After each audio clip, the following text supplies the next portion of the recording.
ሰላም እንደምናችሁ። ይህ የድክ ድክ ኢንተርቴይንመንት የዩቲዩብ ገጽ ነው። ፕሮግራሙ ደግሞ ጃ መጽሐፍት የተሰኘ የመጽሐፍ ትረካ ፕሮግራም ነው።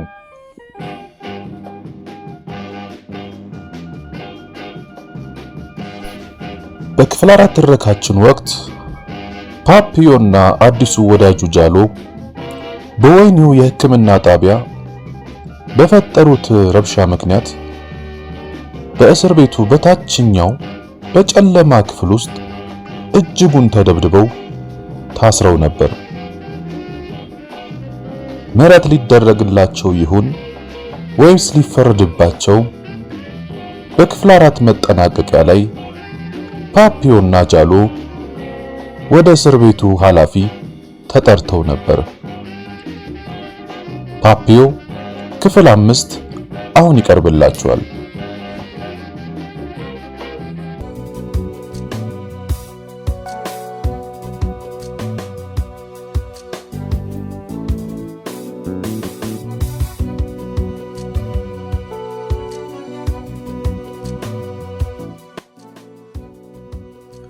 ከሁለት ቀን በኋላ ከጨለማው ግንብ ወጣንና እያንዳንዳችን በሁለት ዘበኞች ታጅበን ወደ አዛዡ ቢሮ ተወሰድን።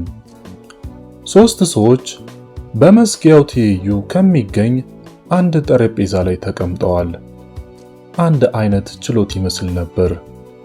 አዛዡ ሰብሳቢ ዳኛ በመምሰል በመካከል፣ ረዳት አዛዥና የዘበኞች ኃላፊ እንደ ረዳት ዳኞች በግራና በቀኝ ተሰይመዋል። እህሳ ወዳጆቼ እዚህ በቃችሁ። ስለ ራሳችሁ የምታስረዱት አላችሁ? ምናልባት የብርድ ህመም ሳይዘው አልቀረም ይመስለኛል። ጃሎ አይኖቹ አብጠው ፊቱ በጣም ገርጥቶ ነበር። ክንዱን ከተሰበረ አሁን 3 ቀን ሆኖታል። በከፍተኛ ስቃይ ላይ መሆን አለበት። በጣም ቀስ ብሎ ክንዴ ተሰብሬያለሁ አለ። የሥራህን ነው ያገኘው። ሰዎችን ላለመደብደብ ይህ ትምህርት ይሆናል። እዚህ ስትመጣ ዶክተሩ ያይልሃል። ይህም በሳምንት ውስጥ እንደሚደረግልህ ተስፋ አለኝ። ምናልባት ስቃዩ አንዳንድ ነገርን ስለሚያስተምርህ መቆየቱ ላንተ ጥሩ ይሆናል። በተለይ እንዳንተ የመሰለ ጠባይ ላለው ሰው አንድ ዶክተር በአስቸኳይ መቼም አትጠብቅም። ትጠብቃለህ እንዴ? ስለሆነም ጊዜ አግኝቶ እስኪመጣ ድረስ ጠብቀው። ከመጣ ከዚያ ያክማል። ይህንንም ስለ ያለምንም ተጨማሪ መግለጫ ሁለታችሁንም ወደ ጨለማው ግንብ ከመላክ አያግደኝም። የጃሎ አይን ከኔ ጋር ግጥምጥም ሲል የተቀናጣ መኳንንት የሌሎችን ሕይወት ለማፈን አስደናቂ ዘዴ አለው የሚል ይመስል ነበር። ወደ አዛዡ ዘወር አልኩና ትኩር ብዬ ተመለከትኩ። ለመናገር የፈለኩት መስሎት አንተ ለብያኔዎች ደንታ የለህም፣ አትቀበላቸውም አለ። አረ አይደለም ጌታዬ፣ የሚሰማኝ ጽኑ ፍላጎት በቀጥታ ፊት ላይ መጥፋት ነው። ግን አላደርገውም፣ ምክንያቱም ምራቄን ማቆሸሽ አልፈልግም። ከመገረሙ የተነሳ ፊቱ አመድ መሰለና ምን እንደሚሰራ ግራ ገባው። ግን የወታደሮቹ ኃላፊ ያውቋል። ዘበኞቹን ጠራ። አንጠልጥላችሁ ወደዛ ውሰዱ፣ ደህና አድርጋችሁ ተንከባከቡት። በአንድ ሰዓት ውስጥ በዳዴው ሲሄድ ለማየት እጠብቃለሁ። እንቅጥቅጡን ነው የምናወጣው አሉ ጥበቃዎች። ጫማዎችን በሁለቱም በኩል ከላይም ከውስጥም በምላሱ አስጠርገዋለሁ። የሥራውን ስጡት፣ ሁለመናው የእናንተ ነው አለ። ሁለት ዘበኞች የግራ ክንዴን፣ ሁለቱ ደግሞ የቀኝ ክንዴን ጨመደዱ። ክንዶቼን በጀርባዬ አዙረው የእጆቼ ትከሻዎች መገጣጠሚያቸው እስኪነኩ ድረስ ጠመዘዙና ፊቴን ወደ መሬት ደፍተው አስተኙኝ። በእጅ ካቴና ታሰርኩና የግራ እጄን ከመካከለኛው ጣት ከቀኝ አውራ ጣቴ ጋር በመወጠሪያ ቪቲ አጣበቋቸው። ከዛም የዘበኞቹ ኃላፊ ልክ እንደ አንድ አውሬ ፀጉሬን ጨምድዶ ወደ ላይ ሳበኝ። ወደ ተጨማሪ ሀተታ መግባት አያሻኝም። ማወቅ ያለባችሁን ብቻ ለ11 ቀናት ካቴናዎቹ እንዳጠለቅኩ የፍጥኝ እንደታሰርኩ መቆየቴን ነው። ነፍሴን ለባቶን አደራ ሰጥቻለሁ። በየቀኑ የተለመደውን ቁራጭ ዳቦ ይወረውርልኛል፣ ግን በእጆቼ ስለማልጠቀም ልመገባቸው አልቻልኩም ነበር። በጭንቅላቴ ወደ ቋሚው ፍርግርጉ እየገፋው ባጋጫቸውም እንኳን አይሰበሩም። ግን ባቶን በህይወት ለመቆየት የሚያስችሉኝን ተጨማሪ ቁርጥራጭ ዳቦዎችን ይወረውርልኝ ነበር። በእጆቼ ትናንሽ ቁልሎችን አበጀና ከዚያም በሆዴ ተንጋልዬ ልክ እንደ ውሻ እበላቸዋለሁ። ቅንጣት ያህል እንኳን እንዳያመልጠኝ እያንዳንዷን ቁራጭ በሚገባኝ ካለው። በ12ኛው ቀን የእጅ ካቴናዎቼን አወለቁልኝ። ብረቱ ስጋዬን ሰርስሮ ገብቶ ስለነበር በሚሸት ስጋ ተሸፍኗል። በተለይ ከስቃዩ የተነሳ ተዳከምኩ። ይህም የዘበኞቹ ኃላፊ አስፈራው። መለስ ሲልልኝ ወደ ሕክምና ክፍል ተወሰድኩና በተፈላ ውሃ ታጠብኩ። የሕክምና ሰራተኛው የቴታነስ መከላከያ መርፌ እንዲሰጡኝ ደጋግሞ አሳሰበ። ክንዶቼ በድን ስለሆኑ ወደ ተለመደው አቅጣጫ መመለስ አልቻሉም። ለግማሽ ሰዓት በቅባት ከታሸው በኋላ ነበር በጎን ቁልቁል ልዘረጋቸው የቻልኩት። ወደ ክፍሌ እንደተመለስኩ የዘበኞች ኃላፊ 11ዱን ቁርጥራጭ ዳቦዎቹን ተመለከተና ግብዣ ልታደርግ ነው እንዴ? የሚገርም ነው። ከ11 ቀን ጾም በኋላ በጣም የከሳት መስለም አለ።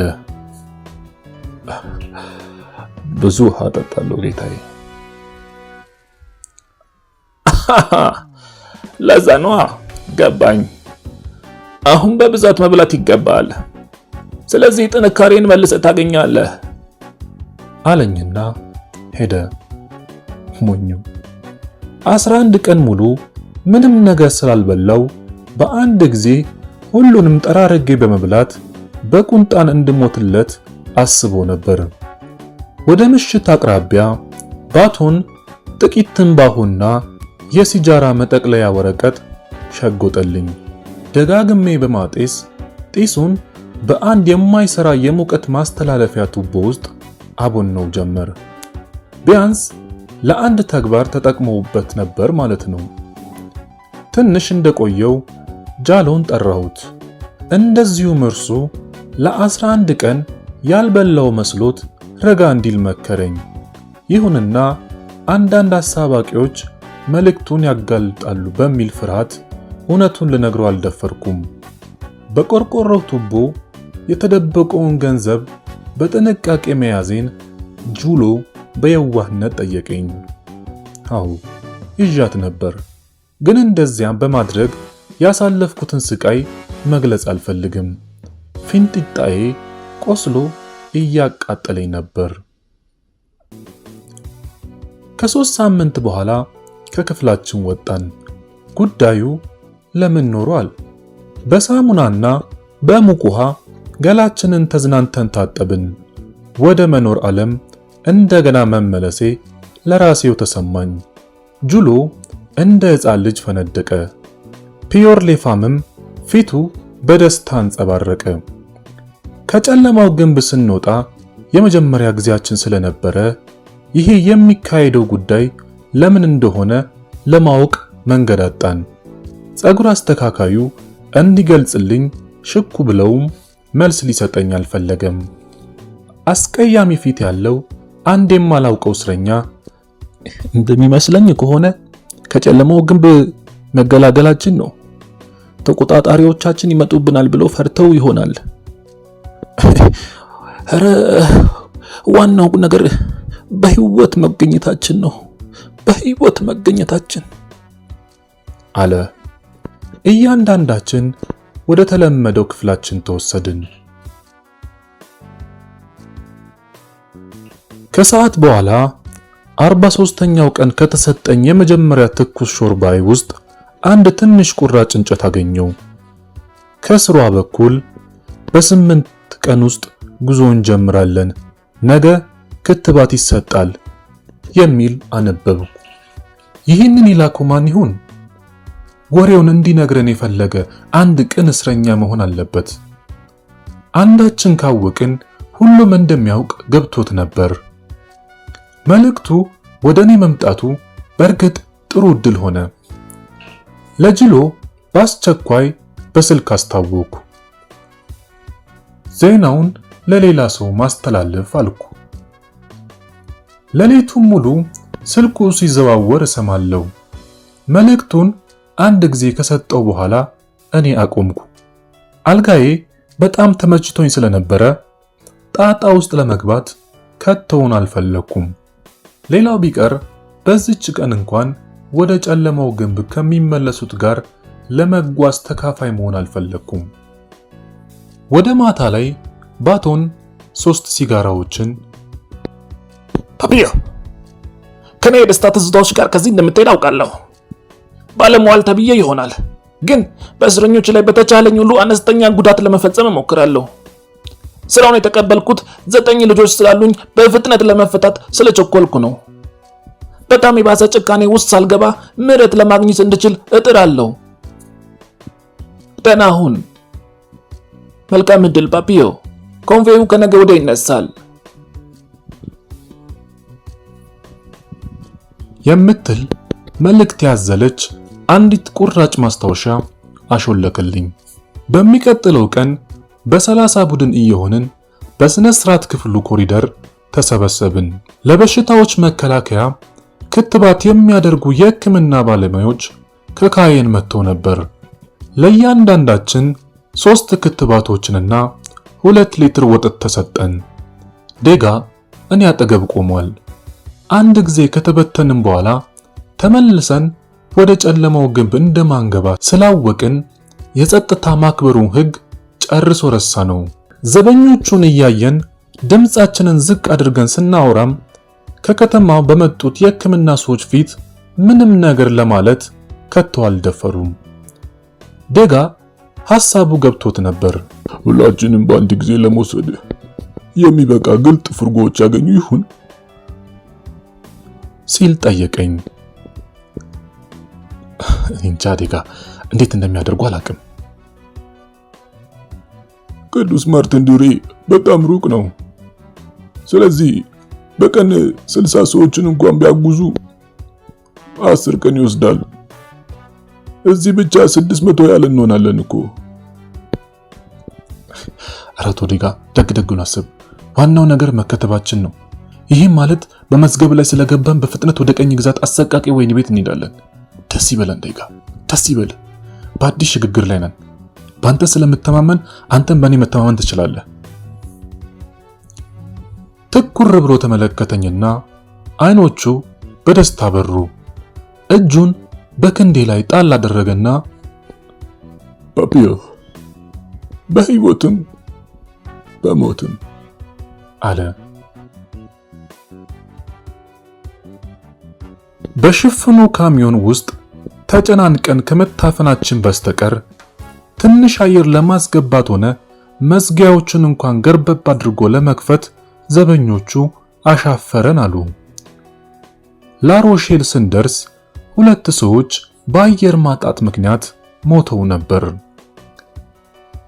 ቅዱስ ማርቲን ዴሬ ደሴት ስለነበረች ባህሩን ለማቋረጥ አንድ ጀልባ መያዝ ስለሚኖርብን በወደቡ ዳር የሚመላለሱ ሰዎች የምስኪኖቹን አስክሬን በማየት ታዛቢዎች ሆኑ። በክፋት አልተመለከቱትም። መጨረሻ ላይ ሲያስረክቡን የሞቱትንም ያሉትንም ጭምር ስለነበረ ፖሊሶቹ አስክሬኖቹን ከኛ ጋር በጀልባው ላይ ጫኗቸው። መሻገሩ ረጅም ጊዜ አልወሰደም። ይሁንና ትንሽ ንጹህ አየር ለመሳብ እድል አጋጠመን። ማምለጥ ይለኛል ስለው ጊዜ ዴጋ ፈገግ አለ። አጠገባችን የቆመው ጅሎም እንደዚህ አለ። በእርግጥ ይዳጣኛል። አብረን ለመኖር እንሞክር። በቅዱስ ማርቲን ዴሪ ለእያንዳንዱ ክፍል 10 እስረኞችን በመደዳው እያነሱ ይወስዳሉ። ጃሎ ተሳስቶ ነበር። በምንደርስበት ወቅት እርሱንና 2 ሌሎች ሰዎችን ጠርቶ ለብቻ አስቀመጧቸው። ሦስቱም ከቀኝ ግዛት አሰቃቂ ወህኒ ቤት ቀደም ሲል ያመለጡ እስረኞች ስለሆኑ ተይዘው ለሁለተኛ ጊዜ ፈረንሳይ ተመልሶ መላካቸው ነበር። እኛ ክፍል ውስጥ ያለነው የ10 ሰዎች ቡድን የቆይታ ኑሮ ቀጠልን። ማውራትና ማጨስ ተፈቅዶልን ነበር። በጥሩ ሁኔታም ይመግቡናል። የምንፈራው ነገር ቢኖር በቆርቆሮ ቱቦ ለተደበቀው ገንዘብ ነበር። ያለ አንድ ምክንያት ድንገት አውልቅ ልትባልና በጥብቅ ልትፈተሽ ትችላለህ። በመጀመሪያ እያንዳንዷ በስንዝር የምትለካ አካላት እስከ ውስጥ እግር ድረስ፣ ከዚያም ልብሶች፣ በመጨረሻም ልበስ ትባልና ወደ ክፍል ትመለሳለህ። ኑሯችን እንደዚያ ነበር። መታሰሪያ ክፍሉ፣ የምግብ አዳራሹ ለረጅም ሰዓት በሰልፍ እየሆነ የምናሳልፍበት መስክ። በ150 ቡድን እንሰለፋለን። ሰልፉም ረጅም ስለነበረ የእንጨት ጫማዎቻችን ይንኳኳሉ። ጸጥታ ግዴታ ነበር። ከዚያ ሰልፉ ተበትኗል ይባልና ሁሉም በየቢጤው በቡድኑ እየተከፋፈለ መሬት ላይ ይቀመጣል።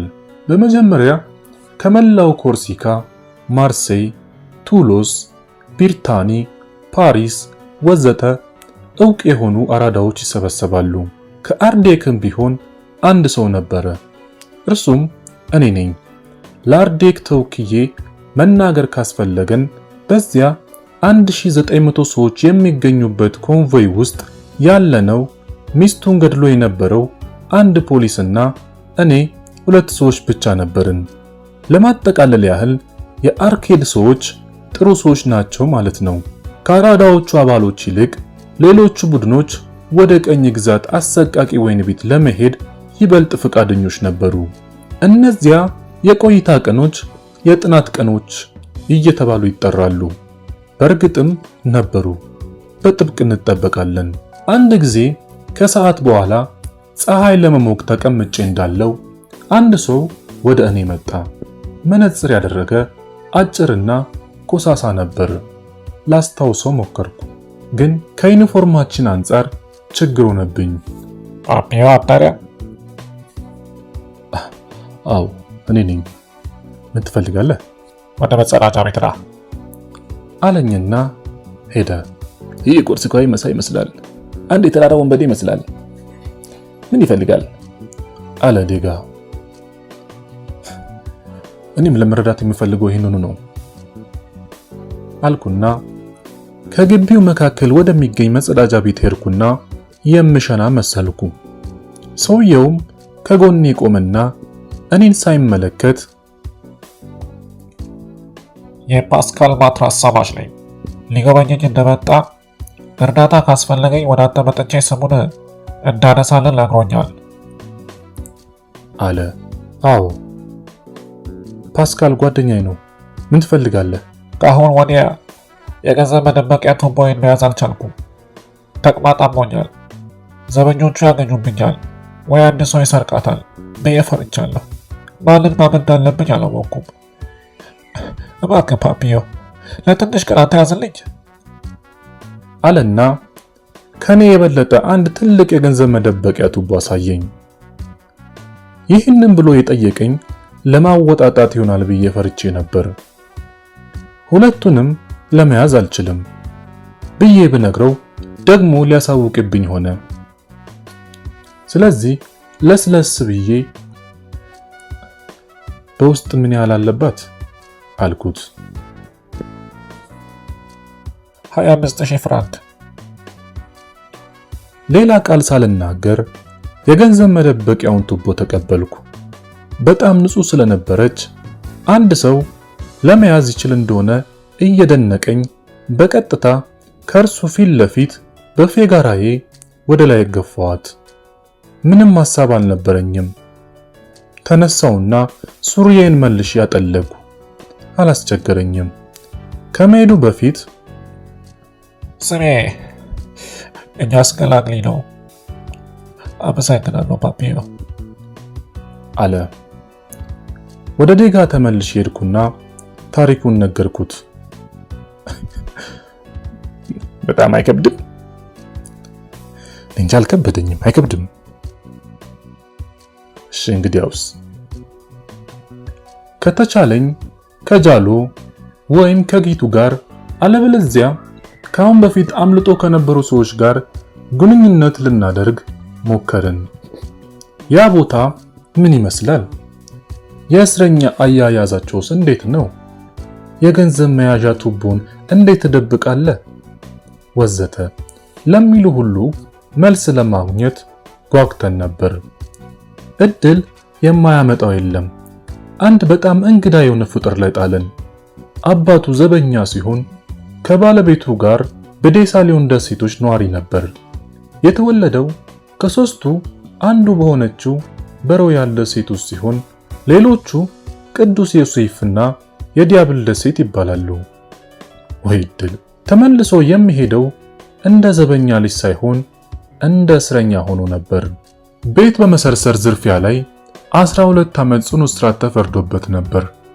እድሜው 19 ሲሆን ግልጽ ፊትና ጥርት ያሉ ብሩህ አይኖች ነበሩት።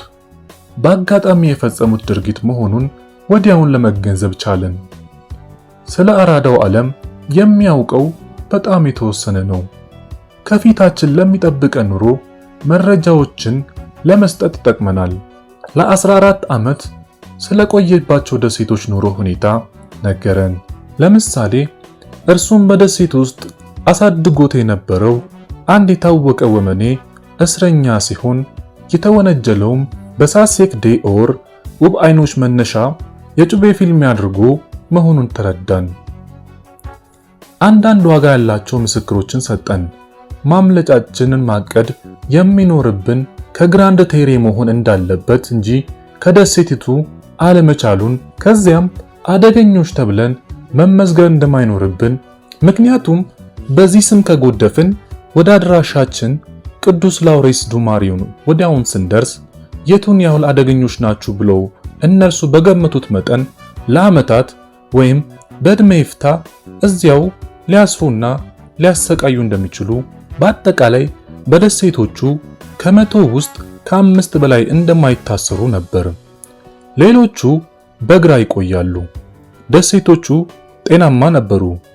ግራንድ ቴሪ ግን ቀደም ብሎ ዴጋ እንደነገረን ከሆነ አንድን እስረኛ ቀስ በቀስ በአጽሙ የሚያስቀር ማንኛውንም አይነት በሽታ በብዙ አይነት ድንገተኛ ሞት የሞላበት የታወቀ ምታተኛ ቦታ ነበር። በደሴቶቹ ላለመታሰር ተስፋ አደረግን። ነገር ግን በግሮሮዬ ላይ የሆነ ሸምቅቆ ተሰማኝ። አደገኛ ተብዬ ተመዝግቤ ከሆነስ ምን ልሆን ነው? በወህኒ ቤቱ አዛዥና ትሪቡላር ላይ የፈጸምኳቸው ድርጊቶች ከዕድሜ ልክ ጽኑ እስራት ፍርዴ ጋር በጥሩ አቋሜ ላይ አያስገኙኝም። ቅዱስ ማርቲን ዴሬ ከዳር እስከ ዳር በእስረኞች ተጨንቃለች። 2 አይነት እስረኞች ነበሩ። በ800 እና በ1000 መካከል የሚገኙ ሌቦችና 900 ከባድ ወንጀለኞች። ልማደኛ ወንጀለኛ ለመባል አንድ ከበድ ያለ ጥፋት መፈጸም ወይም ቢያንስ አንድ ከባድ ጥፋት አድርጓል በሚል መከሰስ ይኖርብሃል። ቅጣቱ ከ7 ዓመት ጽኑ እስራት እስከ ዕድሜ ይፍታ ይደርሳል። አንድ ወንጀለኛ በአመክሮ ከሞት ቅጣት ቢያመልጥ በቀጥታ የዕድሜ ልክ ጽኑ እስራት ያገኛል። የልማደኛ ሌቦች ግን ከዚያ የተለየ ነበር። አንድ ሰው ልማደኛ ሌባ የሚለው ከ3 ወይም ከ5 ውንጀላዎች በኋላ ነው። የማይታረሙ ሌቦችና ህብረተሰቡንም እንዴት ራሱ ሊጠብቅ እንደማይችል እንጃ። በሌላ አንጻር እንደዚህ የመሰለውን ተጨማሪ አይነት ቅጣት አንድ የሰለጠነ ህዝብ በራሱ ላይ ማዋሉ ደግሞ እጅጉን አሳፋሪ ነው። ልማደኞቹ ሌቦች ጊዜያዊ ናቸው። ዘውትር ስለሚያዙ ፈዛዞች ነበሩ። በኔ ጊዜ ግን ልማደኛ ሌባ መሆንና የዕድሜ ይፍታ እስራት ተወራራሽ ነበሩ። ህብረተሰቡን ያስቸግራሉ በሚል ምክንያት ብቻ እነርሱን ለማውደም የሚሯሯጥና ለመበቀል መብት ያለው ማንም ሀገር አይኖረውም። እንደዚህ የመሰለውን ከሰብአዊ ርህራሄ ውጪ የሆነ ቅጣት ከሚጣልባቸው ይልቅ ቢታረሙ ይበጃል።